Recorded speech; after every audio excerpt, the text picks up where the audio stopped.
ఉషోదయం ప్రేమించు కాపరి ఉషా కిరణాలు ఉదయకాలపు వాక్య ధ్యానమునకు మిమ్మల్ని ఆహ్వానిస్తున్నాం. ప్రార్థన.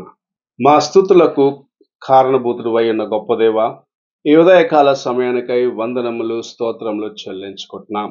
మమ్మల్ని ప్రేమించి మరి యొక్క దినమును నీ కృపచేత అనుగ్రహించిన విధానాన్ని బట్టి వందనములు. ఈ ఉదయకాల సమయమున నీ వాక్యము చేత తండ్రి కార్యక్రమం వీక్షిస్తున్న ప్రతి ఒక్కరితో మాట్లాడు. వినగలిగిన చెవిని నీ వాక్యమును గ్రహించుకునే హృదయమును అనుగ్రహించి నీ వాక్యమును మాకు ఆశీర్వదించి అనుగ్రహించమని యేసు పరిశుద్ధ నామమున అడిగి వేడుకుంటున్నాను పరమ తండ్రి, ఆమేన్. ఈ ఉదయకాలపు వాక్య భాగము ఫిలిప్పీలకు రాసిన పత్రిక 3వ అధ్యాయము 20వ వచనమును చదువుకుందాం. మన పౌరస్థితి పరలోకమునందున్నది. అక్కడ నుండి ప్రభువైన యేసుక్రీస్తు అను రక్షకుని నిమిత్తము కనిపెట్టుకొని ఉన్నాము. మనము చదివిన వాక్య భాగము మన యొక్క పౌరస్థితి పరలోకమందున్నది అని మనకు జ్ఞాపకం చేస్తున్నది. ఈ లోకము మనకు శాశ్వతము కాదు. ఈ లోక యాత్రను మనం ముగించుకున్న తర్వాత నిత్యము దేవునితో ఉండునట్లుగా ఆయన యొద్దకు చేరవలసిన వారిగా మనము ఉన్నామని దేవుని యొక్క వాక్యము సెలవిస్తున్నది. ఈ జీవనములో అనగా మనము జీవిస్తున్న కాలమున మనము చేసే క్రియలను బట్టి నీవు వ్యక్తిగతముగా నీ జీవితములో చేయుచున్న ప్రతి కార్యమును బట్టి దేవునికి ముందు ఒక దినము లెక్క అప్పగించి నీ క్రియలను బట్టి నీవు దేవుని యొక్క రాజ్యంలో అయినను లేదా అపవాదియు తన యొక్క అనుచరులకు సిద్ధపరచబడిన స్థలమునకైనను పంపించబడతావు. అయితే మనము దేవుని యొక్క రాజ్యములో వారసత్వాన్ని సంపాదించుకోవాలన్నది ప్రభు ఆశిస్తున్న కార్యం. అందుకోసమే నిన్ను నన్ను ప్రేమించి తండ్రి అయిన దేవుడు కుమారుడైన యేసు క్రీస్తును ఈ లోకమునకు పంపించినాడు. ఆయన ఈ లోకములో 33.5 సంవత్సరములు జీవించి 3.5 సంవత్సరములు సేవ చేసి తన ప్రాణమును శిలువ మీద అర్పించుకున్నది ఎందుకంటే నీవు నేను మన యొక్క పాపముల కొరకు దేవుని సన్నిధిలో నుండి విడుదల పొందుకునేదానికి ఆయన మార్గాన్ని సరళము చేసినాడు. ఆయన ఈ లోకమునకు వచ్చి తన్ను తాను బలిగా అర్పించుకొనని ఎడల మనకు విమోచన లేదు. ఆయన ఈ లోకమునకు వచ్చి శిలువ మ్రానుపైన వేలాడకపోతే ఈ రాజ్యములో మనకు వారసత్వము లేదు. నీవు ఎలాంటి వ్యక్తి అయినను సరే నీ జీవితములో పాపము దాగి ఉన్నట్లయితే పరలోక రాజ్యంలో నీకు స్థలము లేదు. అందుకే ప్రభు అయిన యేసు క్రీస్తు తండ్రి యొద్దకు చేరుకొనడానికి నేనే మార్గము సత్యము జీవమునై ఉన్నాను, నా ద్వారా తప్ప మరి ఏ మార్గములో మీరు తండ్రి యొద్దకు చేరలేరు అన్న కార్యమును జ్ఞాపకం చేస్తూ ఈ లోకములో జీవించినప్పుడు అనేకమైన కార్యములను బోధించినాడు. ఈ ఉదయకాల సమయమున నీవు నేను మన యొక్క వ్యక్తిగత జీవితములో దేవునికి సమీపముగా ఆయన చేసిన యాగమును జ్ఞాపకము చేసుకుంటూ ఈ లోక యాత్ర ఒక దినము మనకు ముగించుతుంది. ఈ లోకంలో మనం శాశ్వతముగా జీవించబోయేది లేదు.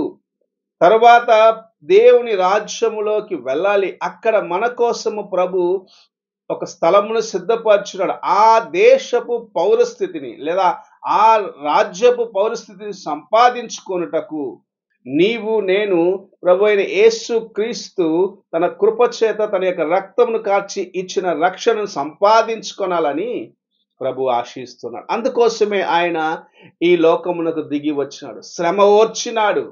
ఆయన పొందిన దెబ్బల వలన ఆయన యొక్క గాయముల వలన మనకు స్వస్థత కలిగినదని దేవుని యొక్క వాక్యము సెలవు. అనగా ఆత్మీయ స్వస్థత, ఆత్మలో విడుదల, పాపము నుండి విమోచన, దేవుని యొక్క కృపచేత రక్షించబడే ఆ గొప్ప భాగ్యము నీకు నాకు అనుగ్రహించబడిన దానికి కారణము ప్రభు అయిన యేసుక్రీస్తు శిలువ మీదకు వచ్చి తన ప్రాణమును అర్పించటం వలనే. ఆ మార్గమే మనల్ని పరలోక రాజ్యము పౌరస్థితికి హక్కుదారులుగా చేసినది. ఆ మార్గంలో వెళ్ళినప్పుడే పరలోక రాజ్యపు వారసత్వానికి మనం హక్కుదారులుగా మార్చబడ్డామని దేవుని యొక్క వాక్యము సెలవిస్తూ ఉన్నది.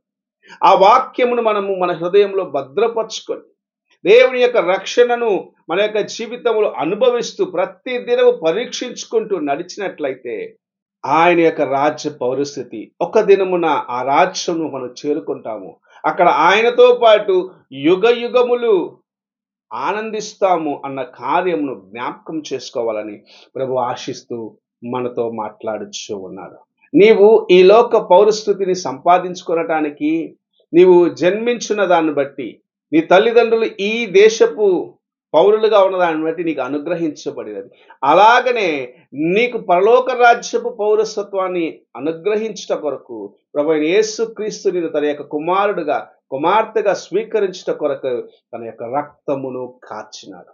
ఆ రక్తమును కార్చిన ఆ గొప్ప తండ్రిని మనము జ్ఞాపకం చేసుకుంటూ ఈ దినములలో సిలువ పైన ఆయన చేసిన యాగమును మనం జ్ఞాపకం చేసుకుంటూ, నా కోసమే ఇది అంతా ఆయన చేసినాడని మనం జ్ఞాపకం చేసుకుంటూ, ఆయన కోసము నమ్మకముగా జీవించడానికి మన హృదయములో, నీ హృదయములో ఉన్న ప్రతి బలహీనతను ఒప్పుకొని, విడిచిపెట్టి, సరిచేసుకొని దేవుని కోసము ముందుకు వెళ్ళాలని ప్రభు ఆశిస్తూ ఈ ఉదయకాలమున మాట్లాడుచూ ఉన్నాడు. నీవు ఆ రాజ్య వారసత్వాన్ని సంపాదించుకొనుటకు ఆయన యొక్క రక్తము చేత కడగబడిన అనుభవంలోకి రాను ఆశిస్తున్నావా? లేక నీ యొక్క హృదయము నిన్ను ప్రేరేపించిన రీతిగా వెళ్తూ దేవునికి దూరముగా ఉన్నావా? పరీక్షించుకునే సమయం ఇది. ప్రార్థన చేసుకుందాం.